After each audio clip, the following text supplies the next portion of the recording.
Assalamualaikum warahmatullahi wabarakatuh. Profesional muda, apa kabar? Semoga semuanya dalam keadaan baik. Terima kasih sudah menyimak sesi channel ini. Kali ini saya ingin membahas mengenai kekuatan makna, the power of meaning. Banyak hal yang kita jumpai dalam kehidupan sehari-hari, bahkan banyak konsep bisnis atau apapun itu namanya, startup, yang sebetulnya dimulai dengan sebuah makna. Jadi makna dari suatu kegiatan tertentu atau dari pengamatan tertentu yang kita lihat dalam keseharian kita. Mungkin ada baiknya saya mulai dengan sebuah kisah, sebetulnya bukan kisah yang baru, karena mungkin sebagian besar dari kita sudah pernah dengar kisah ini, yaitu pada tahun 76. Karena memang kisahnya baru kita ketahui kemudian setelah terbit publikasi mengenai itu, di mana ada seorang namanya Muhammad Yunus, tentunya Anda kenal, dia adalah orang Bangladesh mestinya ya. Dia waktu itu sudah sedang sekolah atau sudah selesai profesornya di Amerika. Dia menyelidiki atau melakukan riset terhadap orang-orang di kampung halamannya, kalau nggak salah namanya Jobar, bukan Jombang ya, Jombang di Indonesia, ini Jobar, di Bangladesh. Yang menarik dari pengumpulan data dia terhadap kaum miskin atau orang kampung di situ adalah orang-orang di sana itu bahkan banyak pinjam uang dari rentenir, kalau bahasa kita ya rentenir gitu yang di kampung-kampung itu, bahkan untuk jumlah uang yang sangat kecil. Maksudnya salah satu yang menjadi nasabah itu adalah seorang ibu rumah tangga yang bekerja untuk membuat anyaman bambu. Dia berpenghasilan sehari tidak lebih dari 10 sen dolar. Atau kalau dalam bahasa kita mungkin 1.500 sehari. Sehari dia hanya punya penghasilan 2.000 perak, 1.500 sampai 2.000 perak per harinya. Kemudian si Muhammad Yunus itu merasa iba terhadap kaum duafa ini. Pada saat dia pulang ke kampung halamannya, dia mencoba memberikan pinjaman kepada ibu-ibu miskin tadi, dengan fokus kepada ibu-ibu yang punya bisnis tentunya ya. Mungkin kalau di kita mungkin ya anyaman bambu, ya mungkin warteg gitu ya. Warteg bukan warteg yang berkelas ya, warteg-warteg kecil gitu.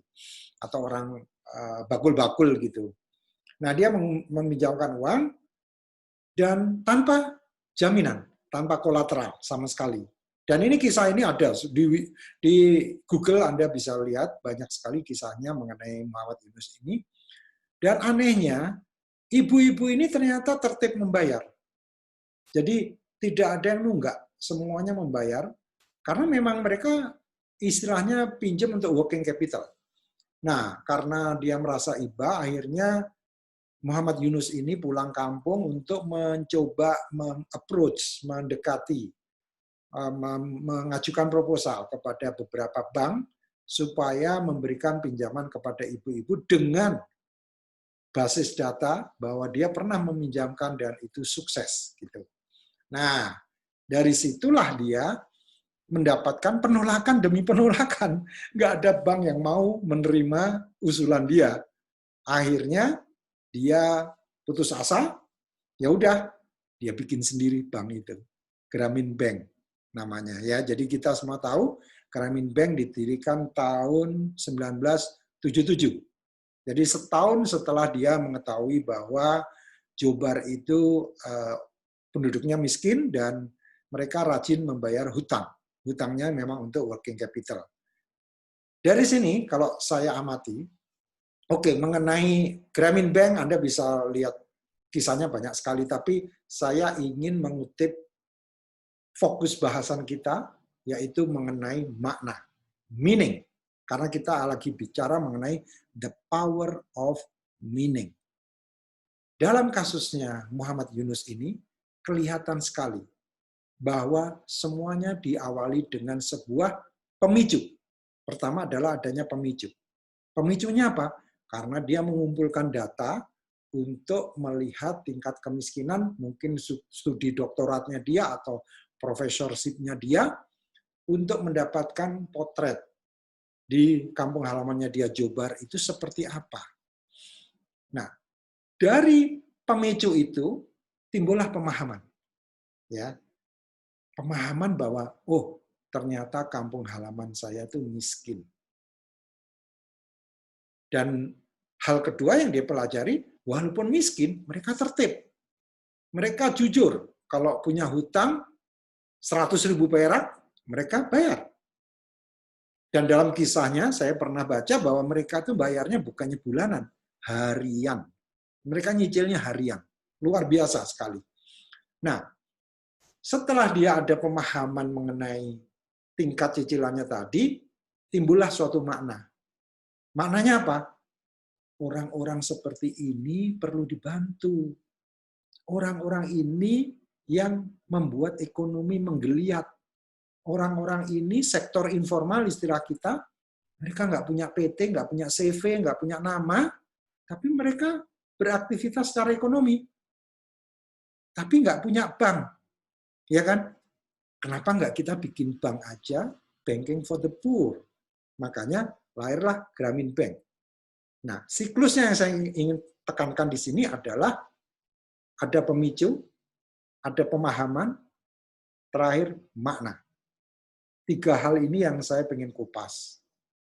Karena setelah ini saya serahkan kepada Anda semua, apakah Anda mau bisnis atau mau apapun di pekerjaan Anda, punya ide baru untuk inovasi, diusulkan kepada bos Anda, silakan. Pertama, mengenai pemicu. Pemicu ada 2 jenis. Pemicu yang sifatnya sengaja, seperti tadi, Muhammad Yunus itu sengaja. Juga ada pemicu yang sifatnya tidak sengaja, pandemi. Kita kan nggak pernah merencanakan, yang merencanakan Allah Subhanahu wa Ta'ala, bukan kita.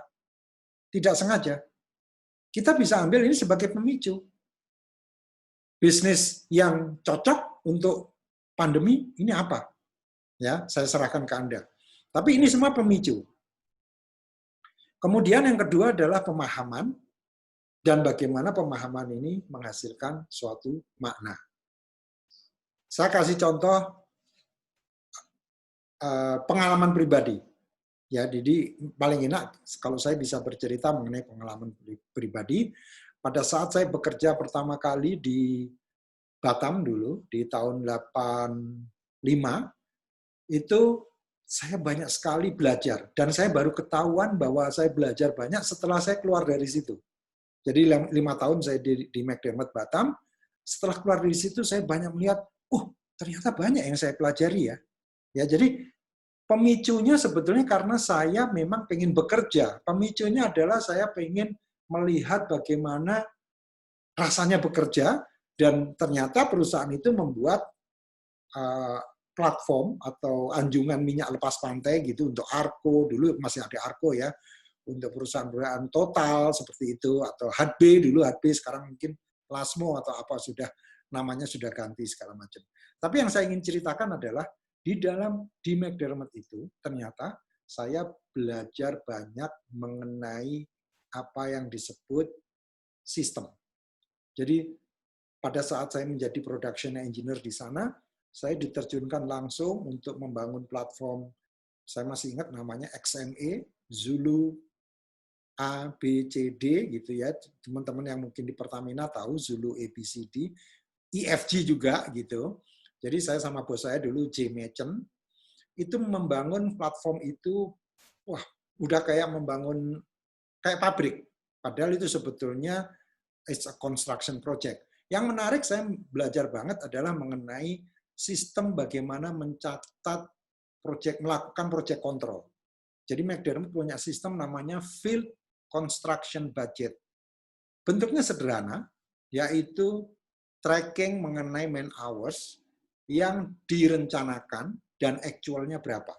Jadi dari time sheet-nya semua yang mengerjakan, jadi yang namanya platform itu dipilah-pilah. mulai dari kakinya, kemudian ada boat landing, ada bus bumper, ada crane pedestal, ada deck, ada jaket, semuanya dipilah-pilah, dan saya belajar yang namanya chart of account. Saya bukan accountant, tapi saya belajar chart of account pada saat jadi engineer. Saya waktu itu nggak tahu maknanya apa. Ya, jadi setelah saya keluar dari McDermott, luar biasa. Ternyata cara saya mengelola FCB atau Field Construction Budget itu membantu saya untuk memahami lebih jauh bisnis secara menyeluruh. Jadi pada saat kemudian saya berpindah menjadi konsultan ya di Pricewaterhouse waktu itu, saya cepat sekali memahami bagaimana yang namanya cost structure itu dan bagaimana melakukan suatu bisnis proses re-engineering. Waktu itu lagi ngetop-ngetopnya ya. Itu dilakukan berdasarkan itu, dan saya ingat sekali proyek saya pertama waktu di Pricewaterhouse itu Pusri. Jadi waktu itu Pusri masih belum holding. Jadi salah satunya adalah penugasan itu adalah membentuk holding company Pusri yang sekarang terjadi kan PT Pupuk Indonesia. Tapi intinya yang saya ingin katakan, saya senang sekali pekerjaan analytical yang saya lakukan waktu itu dengan pola pikir yang ditanamkan McDermott Indonesia waktu itu, bagaimana mereka tracking mengenai field construction budget. Jadi walaupun itu basisnya man hours, tapi saya bisa melihat bagaimana sistem bekerja dan saya aplikasikan pada saat saya menjadi konsultan di Pricewaterhouse Consulting waktu itu. Jadi dengan cara itu, pada saat melakukan holding, saya tidak fokus di reorganisasinya. Saya fokus kepada profitability dulu. Melihat profitability by product, by province. Waktu itu masih 26 provinsi atau 27 provinsi, di mana semua mereka pakai strategi 6 tepat lah, tepat waktu, tepat. Saya lupa, pokoknya saya masih ingat bahwa prosesnya saya lebih banyak berkutat dengan data, baru saya bisa mengusulkan, oh ini loh daerah tumpuannya. Karena dengan menggunakan profitability dan cost structure seperti ini, saya belajar cost structure ini dari McDermott, waktu Field Construction Budget, kemudian saya bisa merekomendasikan dengan jalur distribusi seperti ini, maka daerah tumpuan Anda adalah, saya lupa kalau nggak salah ada 8 atau 10 dari 26 provinsi itu, daerah tumpuannya adalah 10 atau 8 provinsi. Ya. Dari hitungan itu saya bawa ke atas, jadilah usulan semacam nanti kalau mau dilakukan holding seperti apa. Ya, jadi ini agak teknis, tapi saya ingin mencoba teman-teman ini membayangkan bahwa yang namanya pemicu tadi bisa membawa kita kepada suatu hal yang sifatnya pemahaman menyeluruh mengenai how the business is running, ya, how we understand our clients' cost structure, profitability. Nah dari situ setelah saya paham, saya baru memberikan makna. Maknanya apa?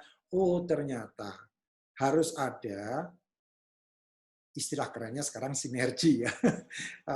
Dulu saya lupa pakai istilah apa, tapi yang saya usulkan waktu itu bagaimana, yang presentasi bukan saya, tapi bos saya, partner saya ya, tapi saya senang karena saya bisa dibilang 80% hitungan itu dari saya semua, sehingga saya buat titik-titik di mana itu paling efektif mereka membangun pabrik, melakukan titik distribusi, dan sebagainya.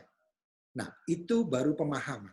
Maknanya adalah ternyata dengan memahami sistem, ya kembali lagi, sistem kerja yang saya pelajari waktu saya masih di McDermott itu sangat mempengaruhi bagaimana saya bisa melakukan suatu kajian yang menyeluruh dari aspek bisnis, karena dari situ aspek bisnis itu kemudian saya bisa lebih perinci lagi. Jadi ininya kemana, nanti larinya kemana. Nah, kemudian keluarlah usulan itu. Nah, bahwa itu kenyataannya kejadian holding company-nya beberapa tahun kemudian itu another story. Nah, untuk menyingkat waktu, saya kembalikan lagi bahwa dalam the power of meaning ini, yang penting adalah kita harus bisa menciptakan pemicu, baik sengaja atau tidak sengaja. Kalau Anda bisa mendapatkan pemicu yang tidak sengaja, alhamdulillah.